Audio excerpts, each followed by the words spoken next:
une correction de l'exercice 9. Donc on se donne un entier n dans n étoiles et on veut montrer que n carré divise, c'est la question, donc n plus 1 à la puissance n moins 1. Alors, première méthode, et on va voir que ce n'est pas la meilleure, on peut penser à du Bernoulli. Alors, on peut essayer de faire une récurrence, mais une récurrence pour passer de n à n plus 1, le tout au carré qui divise, ce ne sera pas simple à écrire. Je ne dis pas que ce ne soit pas faisable, mais ça ne me paraît pas la bonne idée. En revanche, là on reconnaît un Bernoulli ici. Bon, alors Bernoulli nous donne n plus 1 puissance n moins 1 égale à n plus 1, donc le 1, je l'écris comme étant 1 à la puissance n, que multiplie la somme de k égale 0 jusqu'à n moins 1 dn plus 1 à la puissance k. Donc ceci qui va être égal à n fois la somme de k égale 0 jusqu'à n moins 1 dn plus 1 à la puissance k. Alors il nous reste à montrer que ceci est divisible par n, puisque j'ai déjà un facteur n.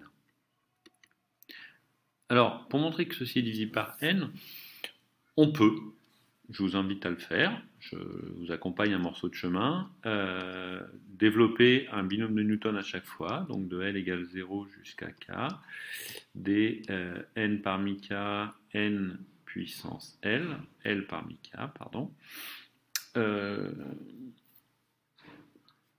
l'on pourrait réécrire avec une interversion de sommation, que je vous laisse justifier, donc de L égale 0 jusqu'à n-1, de la somme de k égale 0 k égale L, pardon, jusqu'à n-1, des L parmi k, le tout en n puissance L. Donc le seul terme qui nous intéresse, c'est le terme constant, puisque tous les autres sont divisibles par n. D'accord ?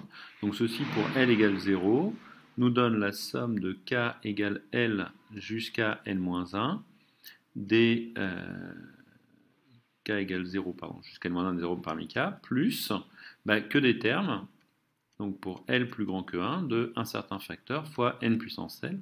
Donc n divise tout ceci. Et ce facteur-là, on obtient que c'est la somme de k égale 0 jusqu'à n-1 des 1 qui vaut n. Donc on obtient bien que tout est divisible par n. Alors, améliorons un peu notre preuve. Ici, plutôt que de développer avec ce binôme de Newton, je vais pouvoir calculer, alors uniquement mon second membre, ce terme-là, je veux dire, je vais le calculer modulo n. Donc la somme de k égale 0 jusqu'à n-1 des n plus 1 puissance k est congrue avec les propriétés des congruences. La somme de k égale 0 jusqu'à n-1 des 1 puissance k, le tout modulo n. D'accord ? L'argument étant que n plus 1 est évidemment congru à 1 modulo n. Et une fois qu'on a ceci, ceci est congru à n modulo n, je calcule la somme, donc congru à 0 modulo n, ce qui veut dire que n divise ce terme-là, donc n divise le produit.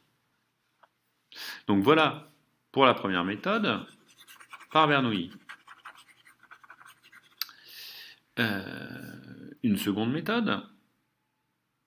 Alors juste pour montrer que ça divise, que n divise, pardon, on pouvait aussi calculer ceci modulo n. Donc modulo n, on a directement du 1 puissance n moins 1, donc qui est congru à 0 modulo n. Mais ça nous donne que la division par n. Donc la deuxième méthode, ça va être d'utiliser un binôme de Newton pour remarquer que n plus 1 à la puissance n moins 1, c'est la somme de k égale 0 jusqu'à n des k parmi n, n plus 1 puissance k, le tout moins 1. Non, pardon, n. Excusez-moi, je m'emmêle avec la méthode précédente. Donc c'est du n puissance k, 1 puissance n moins k, donc le tout moins 1, ce qui me donne, puisque le terme en k égale 0, bien sûr, vaut 1, la somme de k égale 1 jusqu'à n des k parmi n, n puissance k. Donc ceci se décompose en le terme d'ordre 1, 1 parmi n fois n, plus tous les termes pour k plus grand que 2, des n parmi k, n car n puissance k. Bon, et ceci, comme k est plus grand que 2, est divisé par n carré. Et puis j'obtiens que ce terme-là est aussi égal à n carré, donc n carré divisera bien tout le terme qui nous intéresse.